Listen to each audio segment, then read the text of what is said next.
Now this sensor that we have here, this one's a beaut. This one is called an RFID scanner, or radio frequency identification tag scanner. So it can read the identification of tags such as these, but also the NFC or RFID cards. It can also read those cards. So to demonstrate how that works, we are going to plug this one. Obviously, as you can imagine, also comes with a dual USB connector, because this is a serial type of device.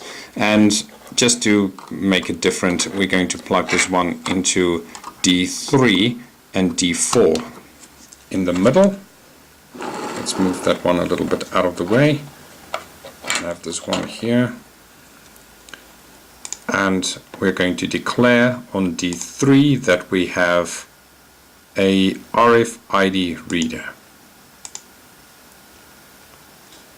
So let's call this one RFID.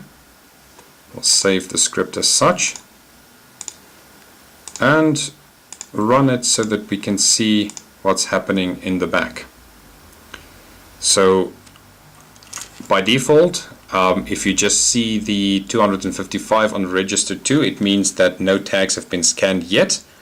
However, once you start bringing these tags closer, you'll find that it's going to read it, and it's going to push all the old values over to the next register, and it's going to retain the last 4 or 5 tags that it read. So that code which you see there, this is actually the unique identifier of this tag. There's no other RFID tag with exactly the same ID. So if I take, or if I scan this one again, you'll see that these two numbers are identical. However, if I start scanning another tag, which I missed, oh, I didn't, you'll see that it's got a different number. So we scanned that one twice as well. So you can see 890. 890, that's the old tag. So going back to this one, my browser underlines this one because it actually looks like a South African telephone number. I'll phone it afterwards, just see where I come out. It should be interesting. So once again, making this example a little bit more interactive, we're going to introduce our LED output module. Let's plug it in right next to it. And what we're going to do is we're going to copy one of these tag numbers now. Let's take the longer one. We're going to stop execution. And we are going to check for a particular tag. So if D3 tag reads with an ID of that, then we want, should probably just declare my 2 LEDs as well. LED, LED. Then I want the green LED to light up and the red one to be switched off. Otherwise, we want to display the red LED.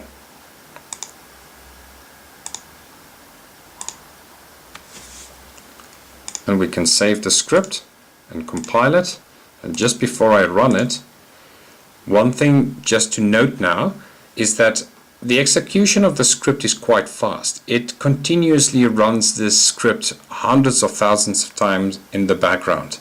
So what's going to happen is once we scan a tag, it's going to read whether the tag value matches or not. And if we do get a match, it's going to run these 2 then statements, but it's going to run them only once. And the next cycle is going to follow up immediately, and the result for us is that the green LED will flash only briefly. So if we use the relay, for example, we will typically use the engage function with a couple of seconds attached. and not just the standard engage function. Otherwise it's just going to be open for a very, very brief time. So with that in mind, we should still see the green LED at least just flashing a little bit, and let's see. So the red LED, and I can't remember which tag is which now, so I'm going to need to scan both. So let's scan this one. Nothing happens, so it's definitely not the right tag. So let's use the other one, scan that one. As you can see, briefly goes green, and it's because this is the tag that was programmed in code.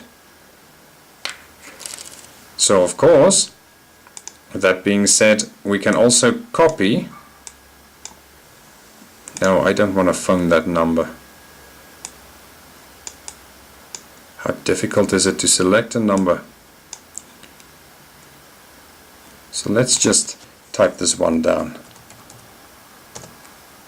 Let me entertain the thought. 076 2411 890. Just because my browser is crap doesn't mean that we can't do something. We do it anyway. And what I want to do is to test for another tag. So we're going to insert a line in the middle here. And we're going to say if that value is that, or not and, it will never be and. If you specify and, the condition will never pass. So if the tag being read is that one, or the tag being read is the new one. Just copy it now, paste it on this side, save our script, compile, run. Now we will be able to scan any one of these two tags. So this one is accepted, and the other one is accepted as well, because in code we have instructed it to check for either the one tag or the other one. So now you know how to build advanced structures, how to use the RFID tag reader, and just go crazy with this stuff and build something really unique. Try and build something that I didn't even think about when I designed these modules, and it's definitely possible. So I'm looking very much forward and seeing your designs in terms of this. But for now, that's it for the RFID tag scanner, and yeah, chat to you soon.